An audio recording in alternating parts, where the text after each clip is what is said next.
My name is Mary. I am 40 years old, and this is a story I never thought I'd have to tell, not to anyone, not even to myself. But when your heart becomes too heavy with silence, sometimes the only thing you can do is let the words out. John was the kind of man that every girl dreams of in her youth. Gentle eyes, steady hands, a calmness in his voice that made the world feel less chaotic. We met at a bookstore downtown. He stood in the poetry aisle, thumbing through an old Neruda collection, and I, nervous, 26, recently healing from a rough breakup, was drawn to him like a ship to a lighthouse. He looked up at me and smiled. "Do you like poetry?" he asked. Elite. I said yes. That night, he walked me home. We talked about art, travel, childhood memories. His mother made apple pie every Sunday. My father used to read me bedtime stories even when I was 15. With John, everything felt safe, secure. I mistook it for magic. Maybe it was at first. We married a year later. It wasn't a grand wedding, but it was sincere. He held my hands as if they were made of porcelain, promising forever under a sky filled with soft clouds and soft vows. For the first few years, I was happy. Genuinely. We traveled to Greece, laughed at silly movies, and danced in our kitchen when no one was watching. But time, I've learned, has a way of changing even the strongest foundations. Sometimes quietly, like ivy creeping through cracks, and sometimes violently, like a storm that knocks everything down in one night. For us, it was the quiet kind. After 5 years, something began to fade. Not in one sudden moment, but slowly, invisibly. John grew distant. He brought work home, but not his heart. Our conversations became transactional. Did you pay the bills? What's for dinner? Did you call your mom back? I tried. God knows I tried. I lit candles. I made his favorite meals. I left little notes in his coat pocket with sweet nothings. He didn't even notice. The silence between us became louder than any argument.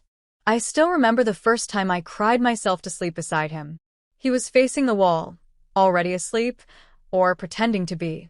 My tears soaked into the pillow like ink on paper.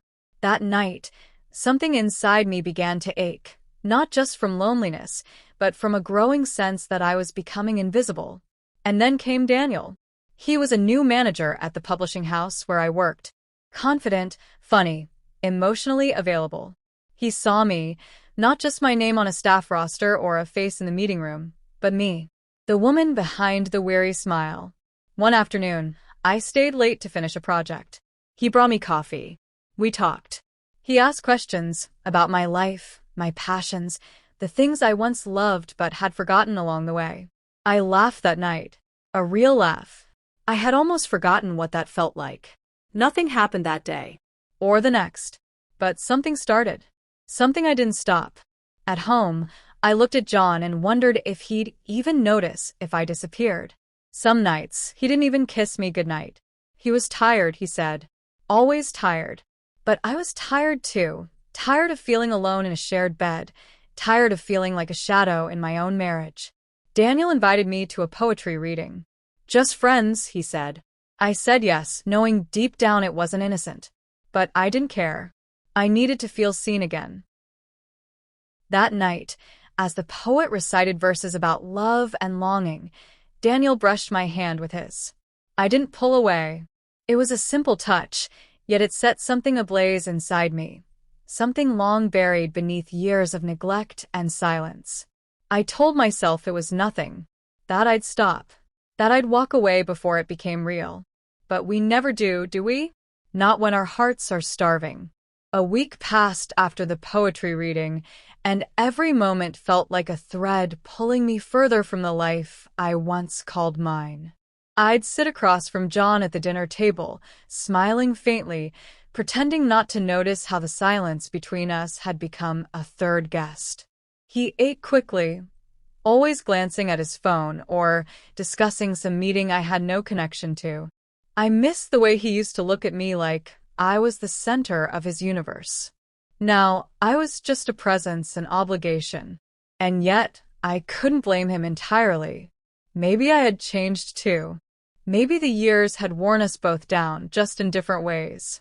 Daniel, on the other hand, was a flame to my frozen heart. He began texting me in the mornings. "Good luck with your presentation today. Don't forget to take a breath." Simple words, but they filled a void I hadn't even realized had grown so deep. He asked me questions, listened, remembered little things like how I liked my coffee or the way I tucked my hair behind my ear when I was nervous. One Friday evening, John was late again. No explanación. Just a text, working late. Don't wait up. So I didn't. I met Daniel for drinks. I told myself it was just that, drinks. Just two colleagues unwinding. But my heart knew otherwise. So did his. We sat at a small rooftop bar overlooking the city. The air was warm, filled with the distant hum of music and life.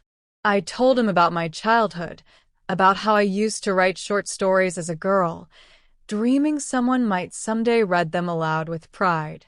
He listened so intently that I felt as if my words actually mattered again.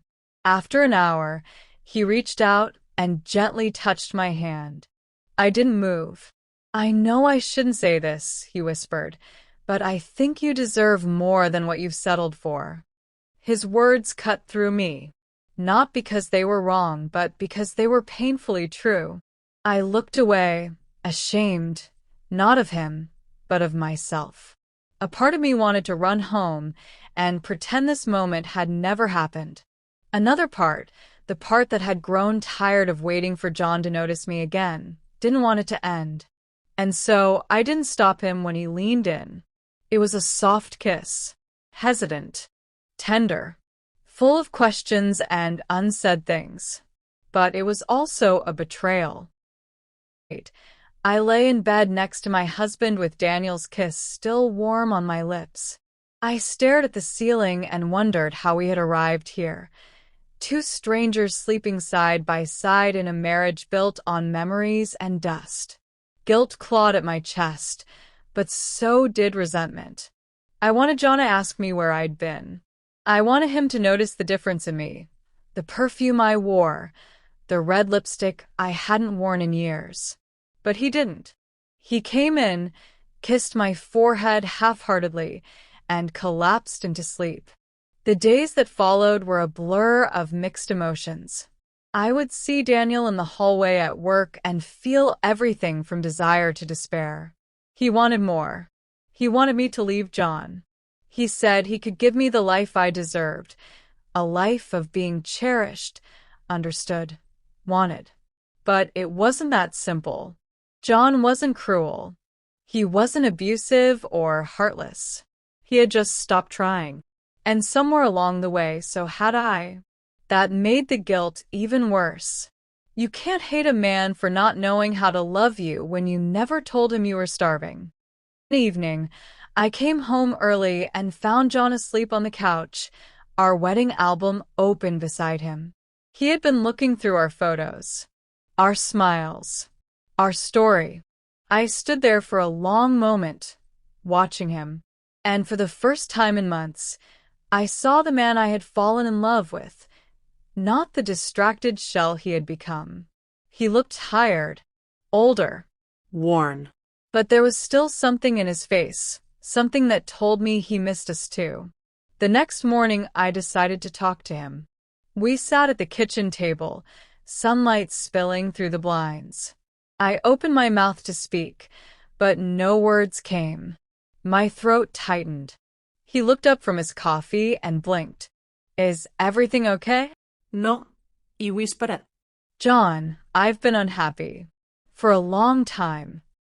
He stared at me, confusion and pain mixing in his eyes. "Why didn't you tell me?" "I tried.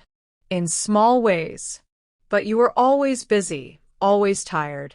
And I gave up." His shoulders sagged, like my words had added an unbearable weight. "There's something else," I said, voice cracking. "I kissed someone else.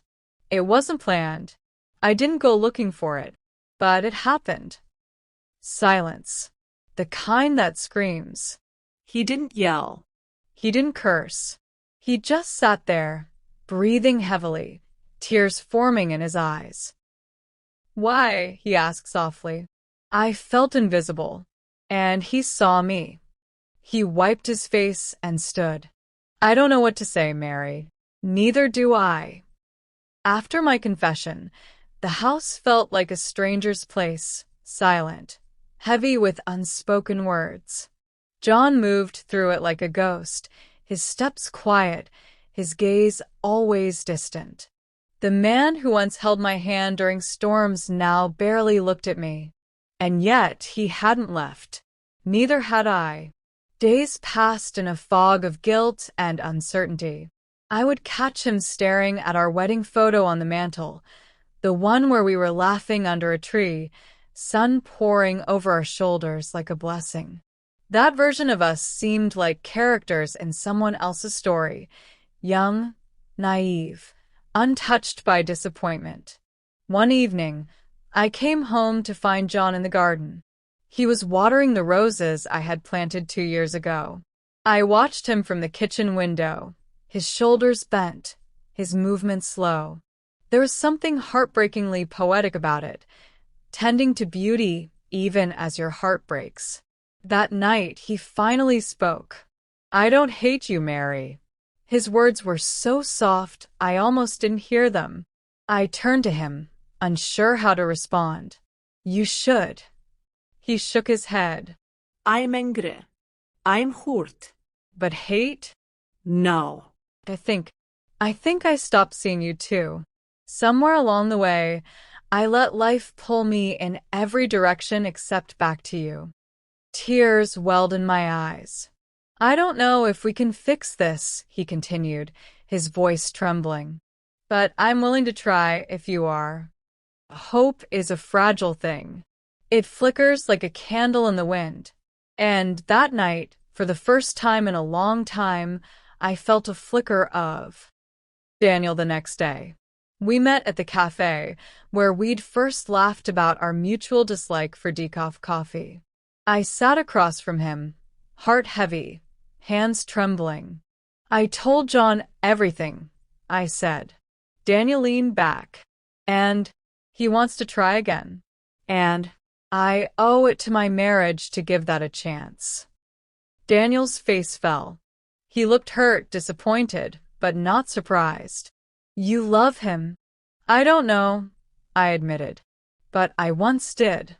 And maybe, just maybe, that love still lives beneath the rubble. He nodded, lips tight. I wanted to believe you'd choose me. But I understand.